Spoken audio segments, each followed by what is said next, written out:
నిజానికి జూన్ 2, 2014 తెలంగాణ దినోత్సవంగా ఫార్మేషన్ డేగా మనం జరుపుకుంటున్నాం. కానీ నా మనసులో నాకున్న అవగాహన, నాకున్న ఆలోచన అయితే ఖచ్చితంగా మనం అందరం కూడా దీక్ష ఫలించిన రోజు ఏ రోజైతే మనం విజయ దివస్గా జరుపుకుంటామో 9 డిసెంబర్ 2009, దాన్నే నిజంగా చెప్పాలంటే తెలంగాణ రాష్ట్ర ఏర్పాటుకు, తెలంగాణ ఆవిర్భావానికి కూడా కీలక ఘట్టంగా మనందరం కూడా ఒప్పుకోక తప్పని పరిస్థితి.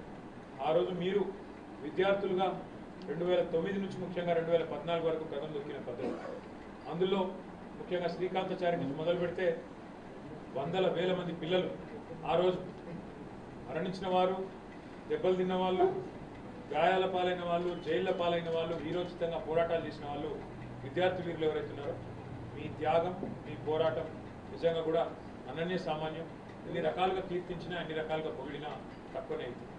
అయితే తెలంగాణ రాష్ట్రం మనం అనుకున్నట్టుగానే ఏర్పడ్డ ఈ రాష్ట్రంలో పెద్దలు కేసీఆర్ గారి నాయకత్వంలో 10 ఏళ్ల పాటు మరి చాలా గొప్పగా అన్ని రంగాలతో పాటు విద్యా వ్యవస్థను కూడా బాగా చేసే ప్రయత్నం బలంగా మనం చేసినాం.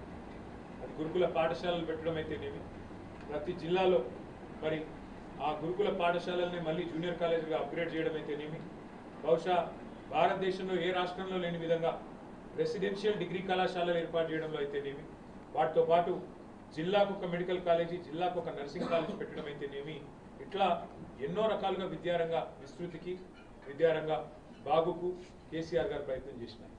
కానీ ఇవాళ కొంతమంది కావాలని రకరకాలుగా మరి గత 10 ఏళ్లలో విద్యారంగంలో ఏమీ జరగలేదన్నట్టుగా కొంతమంది అక్కడక్కడ మాట్లాడుతూ ఉన్నారు, అక్కడక్కడ విమర్శలు చేస్తూ ఉన్నారు. వీటిని తిప్పికొట్టవలసిన బాధ్యత పార్టీ మెయిన్ బాడీకి ఎంత ఉందో విద్యార్థులుగా మాకంటే ఎక్కువ ఈ బాధ్యత మీరు కూడా తీసుకోవాలని చెప్పి నేను కోరుతా ఉన్నాను. ట్రెడిషనల్ ఫార్మ్స్లో అంటే సాంప్రదాయ పద్ధతుల్లో మాత్రమే కాకుండా కొంత వినూత్నంగా బీఆర్ఎస్ విద్యార్థి విభాగం పనిచేయాల్సిన బాధ్యత, అందరం కూడా కలిసికట్టుగా కదలాల్సిన బాధ్యత మన మీద ఉంది. ముఖ్యంగా ఇప్పుడు చూసినట్టయితే 10,000 కోట్ల రూపాయల ఫీజు రీంబర్స్మెంట్ బకాయిలు ఈరోజు రాష్ట్ర ప్రభుత్వం బాకీ పడి ఉంది. 10,000 కోట్లు, ఒకటి కాదు రెండు కాదు. రాష్ట్రంలోని లక్షలాది మంది విద్యార్థుల తల్లిదండ్రులు తలనిల్లిపోతూ ఉన్నారు. రేపు టీసీలు ఇచ్చే టైంకు టీసీలు ఇవ్వకపోతే పిల్లలు కూడా ఆగమాగమైపోయి వాళ్ళ భవిష్యత్తు గందరగోళం పడే పరిస్థితి ఉంది. కాబట్టి తప్పకుండా ఒక పెద్ద ప్రోగ్రాం తీసుకుందాం. ప్రతి నియోజకవర్గంలో వచ్చే నెల డిసెంబర్ మొదటి వారంలో దీక్షా దివస్ తర్వాత ఒక పెద్ద కార్యక్రమం బీఆర్ఎస్పీ ఆధ్వర్యంలోనే రాష్ట్ర వ్యాప్తంగా ప్రతి నియోజకవర్గ కేంద్రంలో వేలాది మంది విద్యార్థులను కదిలించే విధంగా తీసుకోవాలని కేవలం ఫీజు రీంబర్స్మెంట్ ఒకటే కాదు, రెండవ మాట కూడా మీరు గుర్తుపెట్టుకోండి.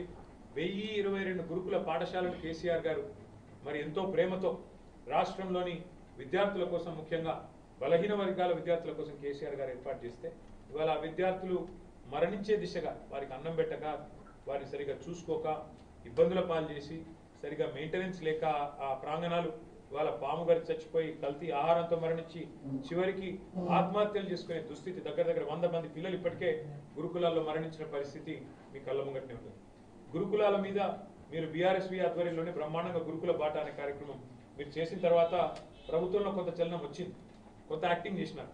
మంత్రి గారు పోవాలా, ఎమ్మెల్యే గారు పోవాలా, అధికారులు పోవాలా అని ముఖ్యమంత్రి ఏదో చెప్పినట్టు వాళ్ళు పోయినట్టు 4 రోజులు యాక్టింగ్ చేసినారు. కానీ ఏమాత్రం ఇంప్రూవ్మెంట్ లేదు. ఇంకేమైనా ఉంటే అధోగతి పాలైంది తప్ప ఇవాళ రాష్ట్రంలోని గురుకులాలు అధ్వానంగా మారిన విషయం కూడా నేను మీకు గుర్తు చేస్తా ఉన్నా. ఆ విషయంలో కూడా తప్పకుండా బీఆర్ఎస్వి కొంత పోరాటం చేయాలి, తప్పకుండా మనం క్రియాశీలంగా ముందుకు పోవాలని చెప్పి కూడా నేను కోరుతా ఉన్నాను.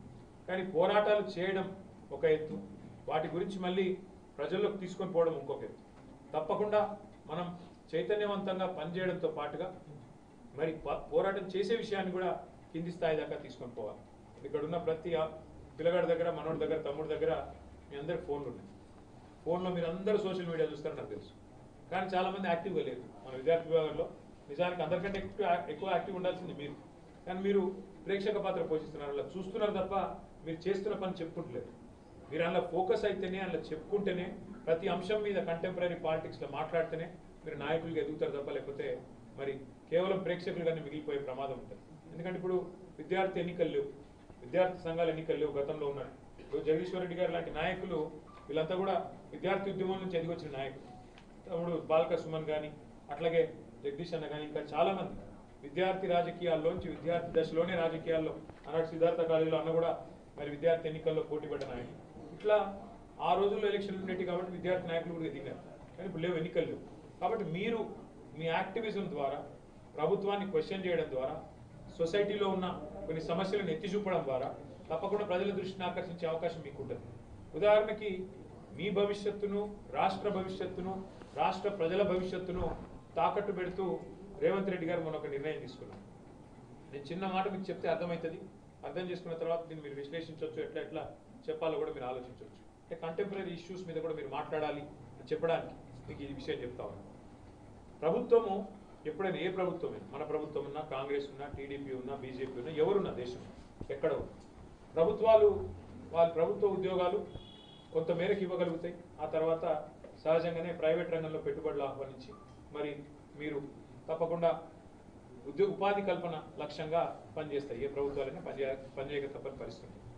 ఆ క్రమంలోనే ప్రభుత్వాల దగ్గరికి ఎవరైనా వచ్చి ఒక దరఖాస్తు ఇచ్చి, సార్ మేము ఒక పరిశ్రమ పెట్టుకుంటాం, మాకు జాగా ఇవ్వండి, మాకు స్థలం ఇవ్వండి అంటే చాలా తక్కువ ధరకు, చాలా తక్కువ ధరకు, మార్కెట్లో ₹1,00,00,000 ఉంటే ఎకరం, అక్కడ వాళ్ళకి 5 లక్షలకో 10 లక్షలకో ఇచ్చి ఎందుకు ఇస్తాం అట్లా ల్యాండ్?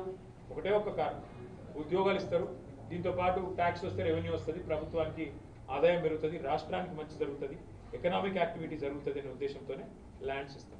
ప్రతి ప్రభుత్వం చేస్తుంది ఆ పని. దేశంలో కేంద్ర ప్రభుత్వం చేస్తుంది, మనం చేస్తాం, అందరం చేస్తాం. అట్లా గత 50-60 సంవత్సరాలుగా హైదరాబాద్ మహానగరంలో 21 పారిశ్రామిక వాడలు ఏర్పడ్డాయి. హైదరాబాద్ మహానగరంలో ఓఆర్ఆర్ లోపల, ఓఆర్ఆర్ కొద్దిగా బయట 21 పారిశ్రామిక వాడలు. ఇప్పుడు జీడిమెట్ల, మల్లాపూరు, నాచారము, కాటేదాను, అట్లాగే మన బాలనగరు, ఇట్లా చాలా ఇండస్ట్రియల్ ఏరియాస్, పారిశ్రామిక వాడలు ఏర్పడ్డాయి. పారిశ్రామిక వాడలు మొత్తం గవర్నమెంట్ ఏర్పాటు చేసింది. అంటే రెవెన్యూ భూములు, ప్రజల భూములు తీసుకొని, రాష్ట్రం సంపద తీసుకొని చాలా తక్కువ ధర ₹1,00,00,000 ఉండే కాడ 5 లక్షలకు 10 లక్షలకు అంటే 5% 10% మార్కెట్ రేట్ మీద ఇచ్చేసి మీరు ఉపాధి కల్పన చేయండి అని చెప్పి పారిశ్రామికవేత్తలకు ప్రభుత్వాలు మరి భూములు ఇచ్చినాయి. సరే, భూములు ఇచ్చినాయి, ఇచ్చిన తర్వాత ఏం జరిగింది? ఆ భూములు నగరం విస్తరించిన కొద్దీ నగరం మధ్యలోకి వచ్చినాయి, నగరం విస్తరిస్తూ పోయింది. ఇవాళ రేవంత్ రెడ్డి ప్రభుత్వం, కాంగ్రెస్ ప్రభుత్వం చేస్తున్న స్కామ్ ఎంత పెద్దది అంటే మీకు చిన్న ఎగ్జాంపుల్ నేను చెప్తాను. మన ప్రభుత్వం ఉన్నప్పుడు కూడా నేను పరిశ్రమల మంత్రిగా పనిచేసిన, మున్సిపల్ మంత్రిగా పనిచేసిన.